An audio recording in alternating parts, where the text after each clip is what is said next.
This is Andre Koen for another episode in season 2 of Speaking of Diversity and Inclusion. And I was on, Helen, I don't even know where I saw the article. I think it may have been LinkedIn. Do you think it was LinkedIn? I'm not sure. Okay, so it was probably LinkedIn. But, and it's so funny because our worlds, that 3 degrees of separation kind of thing happens with us. So I read this article and it's about the 8 ways that people of color are tokenized in organizations. And I think it's specifically nonprofits, but I think it can apply to other organizations as well. Yeah. And so I read that and then I was like, who is this lady? Because she is like spot on.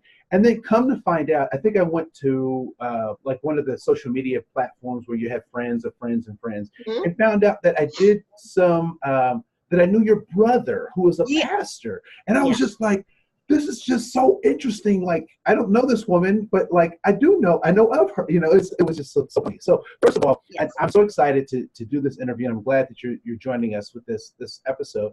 So tell me a little bit about yourself and then let's get into that article, right? Because that was, it was such a good and clear, and I'm like, yes, somebody has language for how folks feel. Right. So go ahead.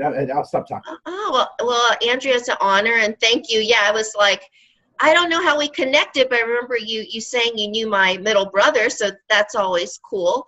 I'm an attorney. I've been an attorney nearly 20 years. And I started off in, big law, private sector, and, made a very conscious switch about, about 14 years ago now.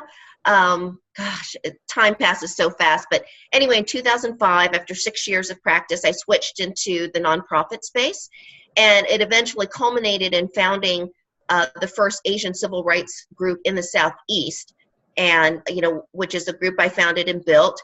And I stepped down at the very end of 2015, to just take a break, and then look at other opportunities. But in the span of the last 3 years, and I've done various things. I currently have my own private practice, which is working well for me as a mom.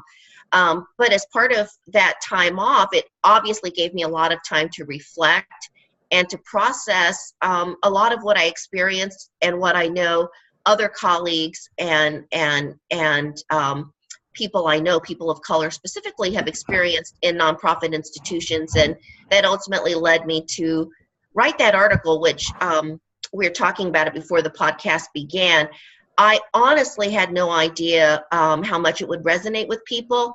I really did it at first to certify as a diversity life coach, through a friend, a former ED who became a life coach. He's very successful and encouraged me to take her diversity life coach program. So I did. I thought it would be fun and it would deepen my leadership skills. And basically a writing requirement led to writing this piece. And I thought, let me publish it. And I think so far it's gotten about 150,000 views, which I just never knew it would happen. And gotten mentioned by philanthropists and big foundations and letters and notes from Europe, Canada, and the US. So it's been heartening, but it's also lifted up that maybe my experiences are not unique. So that's a problem. Yeah, no, but it is also comforting. So so sometimes I think we think, we have these micro inequities that happen or microaggressions that happen, and as a person receiving those, you may start to think that maybe it's just you, So I'm hoping that you're finding validation in the fact that your experiences are actually being validated because other people have similar experiences. And so, and not that we need a pity party or whatever, but just for sanity's purposes, it is always nice to know that what you're experiencing isn't, it's not you, that it could, sometimes it is you. I do want to say that. But when you have these themes of stories that go beyond institutions and beyond personal things, you start to see these patterns that, at least for me, it it's still wrong to Mhm. or it doesn't feel good to have these experiences, but it does feel good to be validated in Mhm. your experience. You know, Yeah. so go Oh, ahead. absolutely. I mean, when I wrote it, it wasn't for, validation, because I guess, all the years of experience, it's like this happens, it's happened more than once. But, just as an example, recently a mobility justice collective in California asked me to lead a webinar on gaslighting. And I never thought of the term in this context, but then I thought, that's right. This is basically what a lot of people experience, both in the nonprofit space, but in any kind of organizational culture, oftentimes is an institutional gaslighting. It may not be purposeful, but it's like, unfortunately, if you've been in an unhealthy relationship where you feel isolated and you don't get validation, and that person makes you believe, hey, it's you're just thinking wrong, you're not getting it. It does make you wonder, hey, am I crazy? Maybe it's just all in my head. And I think, hey, this happens in workplace cultures as well, where you may be one of a few to, only woman of color, person of color. The institution is set up historically and from power perspective by mostly, white people. And again, it's not about intention, oftentimes, or individual intention. It's about kind of pulling the curtain back for not just people of color, but white people to also see, wait, here's how it looks. If this is how it looks, if this is the impact, we need to dig deeper and see, how did this happen? We have to hold each other and ourselves collectively accountable. And I think part of the language is, and correct me if I'm wrong, because you're an attorney. It is about impact, but not intent, right? So the law is designed to hold people accountable to impact, but not necessarily their intentions, Mhm. right? So, yeah, go ahead. Well, as my specialty is workplace discrimination. So, if you're talking about the law, you can win both by impact and intention. You even if say, again, just a standard run of the mill Title VII employment discrimination. A boss can say, a manager can say, hey, I never intended to discriminate, and here's all my stories and whatever why it was not intended. It makes no difference. I mean, you can get a bigger, settlement, or, win a more intense claim. You can say there was, very thoughtful, intentional, racist, motivations, but it's not needed, because let's face it, racism in the workplace has largely gone underground. Doesn't mean racism doesn't exist. And I think that's the problem that, a lot of people struggle with in understanding what racism is. It isn't just people, with the white sheets on the head. It's not just people that choose to shave their hair and say, I'm with the Aryan race. You don't have to look like that just to be a racist. And, being racist doesn't necessarily mean, all those things. It can mean that you, without even knowing it, benefit from the power and privilege already ascribed to you because you have a certain color of skin that's notated as white in America. That's really, we need to get away from this intentionality thing, because a lot of well-meaning white people excuse themselves or easily just kind of, hey, insulate themselves. That's not me. That's not about my community. And we need well-intentioned white people. We need everyone to kind of wake up to get to change things. Wow. Okay, so let's. I want you to come back to this gaslighting thing, because you gave a really good definition in a contextual piece. But if you can just, we'll come back to it. So, but I want to get into the article. So what were some of the ways that you found that people really supported some of the things you were offering in the article around the way? So first of all, let's back up for a second. Let's talk about, what does it mean to be tokenized? So what is that terminology? Because it doesn't show up on any HR forms. It's never a part of an organizational chart that says we're going to have these tokens or tokenized people. So when you use that term, what are you talking about? And then how does that manifest in organizations? Now I wish I had my article in front of me, but just off the cuff. And here's what's interesting. That term I don't use, normally in my day-to-day, but in one organization that I worked in that I found to have a lot of issues with race, a white woman actually said to me, use that word token, in the sense of we try not to tokenize people. And, later it just really lifted up to me that must have been used in trainings, but it wasn't effective. So I think tokenizing is when individuals or organizations intentionally, consciously or subconsciously, prefer and select people of color to occupy roles to really, in a way, shield or prop up this idea that they are diverse. Mm-hmm. I mean, like that's kind of the intention. We want, and again, in this particular organization, I remember her sitting me down and saying, we're specifically looking to fill this role by a young, preferably Black woman of color, millennial. I mean, they were really specific. I found it interesting that the structure, the management structure, all the people that were leading it were baby boomer white women. That's great.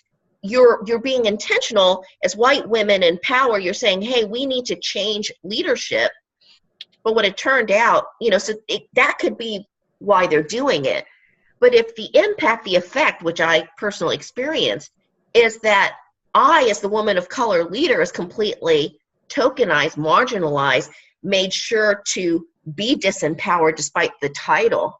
That's tokenization. That was number one example of being tokenized. That's like standard classic tokenized. A woman is hired to be the head of HR, the CEO, the CFO, whatever, the board chair. But they're effectively disempowered through a number of means. But they're put there to represent, by the color of their skin, an ideal, a value that this organization wants to project, even though the reality may not be so. I'm sorry, that's a really long answer to your question, but that's good because well, one of the things I'm wrestling. There are three concepts I'm wrestling with as we have this conversation. One is this idea of tokenism, and we've kind of addressed that. But the second isn't that what affirmative action is all about? And then thirdly, aren't we then talking about this idea of reverse discrimination? So if we're not, isn't tokenism what affirmative action is about, getting those people? So what's the difference between those two concepts? Yeah, I disagree, but certainly I totally appreciate it. And it does kind of like, how do these pieces go together? And I'm not saying I'm the expert, but I think, there are huge differences. One you brought up is tokenizing affirmative action. Not at all. Affirmative action and affirmative action policies, which I completely support, are there because there is a recognition of undeniable, factual, statistical proof that over our history, people of color that are just as qualified as white people, and also lower income people, many of whom are people of color, have systemically, statistically not been accepted to top tier schools, to university settings, to government agencies. You can think of a million things. It's not a pretend like, hey, we feel like something's not right, so let's do something about it. No, there is proof positive. Okay, and just like any policies that we embrace, if there is proof positive that there is a discrepancy, unless you believe that discrepancy is based on the fact that, hey, yeah, well, of course there are discrepancies because Blacks are fundamentally less smart.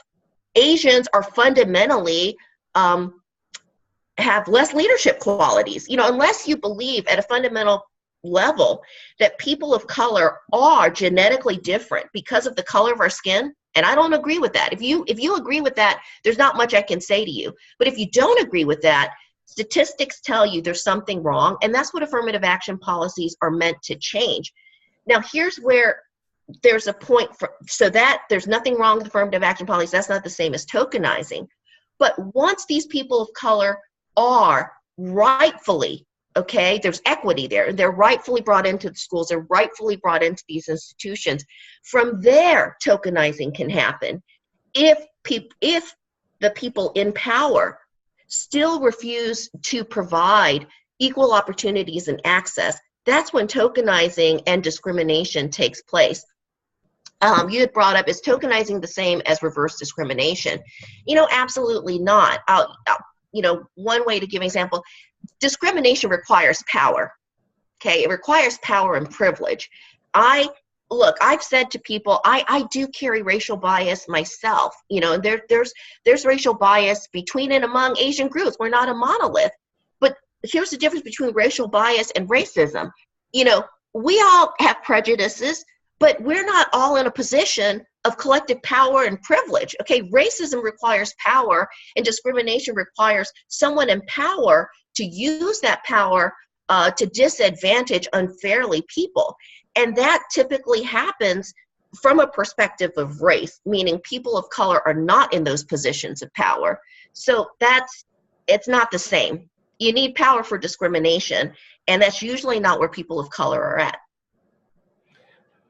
Woo! I feel like this is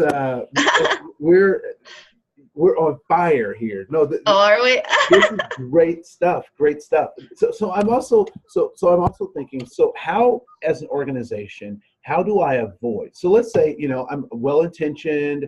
I've hired someone who is a person of color, and I believe that they're just as qualified as anybody else, right? That seems to be the low threshold for stuff. Yeah, super low. How do I avoid tokenizing them in my organization, right? Mm-hmm. So, how do I avoid doing that when they typically haven't been, they are the quote unquote Jackie Robinson, if we can use that sports analogy. Oh, yeah. In my organization, whether they're a person of color, whether they're GLBT, whether they are a person with disabilities, how do I include them, give them what they need to be successful, but not tokenize them? Mm-hmm. I mean, there are so many ways, and I mean, is there a philosophy I should be taking, rather? Yeah. Because, the silver bullet, I'd be paying you a lot more just for the silver bullet. Mm-hmm. But is there a philosophy that I should be employing as I work with folks? Mm-hmm. Well, I'll first say, from the broadest perspective, first, people in those positions that hire or in power positions need to really actually want to learn, take a learning posture. Obviously you're not going to learn if you think you already know everything. So that's one. Two, this is going to sound controversial, but I really think, I can't tell you how many diversity trainings I've been to where, it's a room, mixed race, mixed ethnicity, fine. And corporations water down diversity so much they don't even talk about race. They talk about diversity of ideas. I mean, what does diversity mean? It's lost its meaning. And let's face it, in America, diversity, we're talking about race, and it's not just about black and white. I live in the Deep South. I'll be straight up. In the South, it's still very black and white, including African-American elites. We'll see, hey, the black and the brown and yellow, they're secondary. That's not diversity. Diversity in Atlanta is black and white. So that a lot of paradigm shifting needs to happen. And frankly, in a more concrete way, I think white people in power in the workplace need to sit together in their own rooms and collectively identify, acknowledge, and embrace their cultural heritage and history, okay, which involves slavery. You may not yourself have been a slave owner, but trust and believe if you go back, there's some connection. And that's not to make people feel guilty or beat themselves up. But if you do, I worked on a human rights a genocidal situation during World War II, where nearly 300,000 women from Asia and the Pacific Islands were caught up in the largest human trafficking ring in modern history. Okay, and one of the greatest things you learn when you look at South Africa, truth and reconciliation. A country cannot heal, a people cannot heal without looking back and courageously facing their past. And I feel like a lot of white people and well-meaning white people, they want to just kind of jump on the diversity bandwagon and let's learn about Martin Luther King and let's learn about slavery and let's learn about, you know, Black Lives Matter. But it's like, no, we as white people need to understand that as this racial construct is American, that's what is the baseline of what racism is all about. We need to look at what white means in America and acknowledge, even if we voted for Obama, that we are part of that. And there's not saying you need to stay there, but to liberate yourself and be a part of the change, you need to really own that. I wish there were more diversity trainings, honestly, for white people that was straight up about that.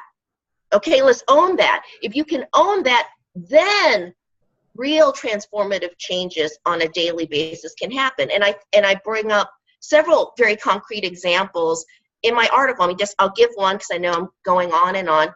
The vast majority of white people get jobs through referrals. And there's several articles that show most white people only have white friends. Look, I'm an Asian person. Most of my friends are Asian, okay? Don't kill me. But the point is, when recruiting and hiring often happens through word of mouth, and I know, they know, this is how it happens. You know, you can say, I'm not intentionally, you know, being discriminatory. Of course not. But if you know what racism's about and you own that inside yourself, you're going to say, hey, you know what? I'm not going to just go with this person because my friend John is great friends, da-da-da-da-da. You know what? Let me change my paradigm and say, hey, this person of color came off the street. I don't know them very well. Let me check the way I'm thinking inside and prioritize that person. Maybe give them the benefit of the doubt. So, you know, those are the kinds of things, you know, concretely that can happen. There are a lot of concrete examples I give in the article. But I think fundamentally those concrete changes don't happen unless there's more of a deeper dive, you know, individually and collectively into our past. So I want to kind of come full circle because I wanted you to define for us this idea of gaslighting. So I got through the context, I got a pretty good understanding of it, but can you give us a succinct way to think about what gaslighting is? So what is gaslighting? Gaslighting is the act of making someone question their reality and ultimately leading them to think they might be crazy or to the point that you can't trust yourself. It's a psychological manipulation that happens very often and sadly in many abusive relationships. But, you know, in all kinds of situations, you know, honestly, I love my mom. You know, my mom, hey, when I was a little kid, a very, very Asian mom thing, and we didn't have any insurance growing up. Mom, my arm hurts. I think I really hurt it. You didn't hurt your arm. Your arm don't hurt. That's a, you know, very mild kind of, and then you're like, oh, like maybe my arm doesn't hurt. You know, but in abusive relationships, you know, often between, you know, women survivors and male victims, although, you know, men can be abused too, where, you know, they're told, hey, you know, nobody loves you. You know, I love you. I didn't really hurt you. I didn't mean to hit you. I didn't mean to hurt you. That's just, you know, in your head. And I think that can happen in the workplace too, as we mentioned. Yeah. So one thing that I'm hearing is that, you know, a symptom or a clue that some of that stuff could be happening is that people start to feel this kind of gaslighting thing, like my reality isn't being honored or whatnot. So Yeah. I'm really glad that here at Mayo, that at the Mayo Clinic, we have employee resource groups where people can plug in so that they can have those experiences that validate their reality, their existences, and that kind of thing. Mm-hmm. I also when I was listening to you, it did come up for me that also gaslighting, I mean, not gaslighting, but this tokenism piece is, when people aren't allowed to, I can be hired, but I'm not allowed to advance, right? So I'm not given resources or the time to be successful in what I'm doing because people want a trophy piece kind of thing. Mm-hmm. Mm-hmm. Mm-hmm. So, no, I found your article to be a very profound piece. Would love to encourage you to expand that into possibly a book, because I think there's an appetite for having this conversation, and you were courageous enough to engage in that. So, I want to say thank you for that. Any last thing? So, if our organization is striving to be one that is diverse and inclusive, and I think that's the other part of that tokenism. That tokenism is the diversity part, but it's not the inclusion part. Is there any other advice you would give us as we end our time together? Any advice you'd give our organization? I mean, I just say, for everyone in that space, I mean, keep working, keep striving. For those in leadership positions that are interested, please read the article, look at alternative ways to learn. I do think spaces just for white leadership to really, kind of face their collective historic past would actually be an amazing first step. I don't know of any programs that are like that. Maybe something needs to be created like that, but there are tons of wonderful resources, coaching institutes. There's so many different ways to learn, but you have to be willing to feel uncomfortable. Yeah. You have to value diversity more than your own comfort. That's the main thing. Wow, value diversity more than your own comfort. I like that. And if we wanted to get a hold of you, is there a website? Is there a blog? How do we reach out to you? Not really. Okay. I'm in the throes of motherhood, but you can always find me on LinkedIn, Helen Kim Ho. My law firm website, although it's a pretty static website, but I'm around, and I am kicking around the idea of a book, but we'll see. Yeah, well, I will say I would love for you to join us for another conversation. So if you can just earmark our name we'd love to have more conversations with you. So thank you so much for your time. Thank you. Right. Take care. All righty. So this is Andre Koen with another episode of Speaking of Diversity and Inclusion at the Mayo Clinic. We look forward to seeing who you become. Till next time. Bye. Well, thank you so much, Helen. Was I being too? I was being way too controversial. People that ask me to speak in Atlanta, they know I don't hold back. I'm not an HR person. I'm not going to talk like an HR person. I hope that's okay. No, so I will also say that I hope you didn't mind me setting up questions for you. Okay, no. Good.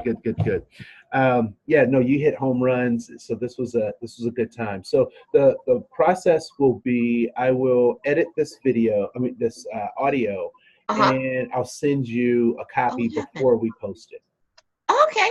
No worries. Yep. So if there's anything you want changed or you just want to, whatever, but I'll send it to you before we send it out. Okay. Is this for the Mayo Clinic? No, that you just work there, but this podcast is just broadly disseminated? Yeah. So the intention is that it's an internal device, but I have had people request access to it. So we've been giving access to people outside. So we have, just to give you a scale, we hired 9,000 people a year. Wow. We have HR has 600 people in its ranks. So HR has an HR department. IT is 1,000 people, and we have 4 locations. So it's Phoenix, it is Jacksonville, Florida, and in 4 states here in Minnesota. So they. I should have asked who exactly is. I would have scaled it back. I apologize, but I hope. Well, I'm sure you can edit it to sound less. That's what. No, you were great. You were great. So well, it's nice to meet you finally. Meet you finally as well. And again, we'll be in touch. And thank you for your time today. Okay, take care. Bye-bye. Bye.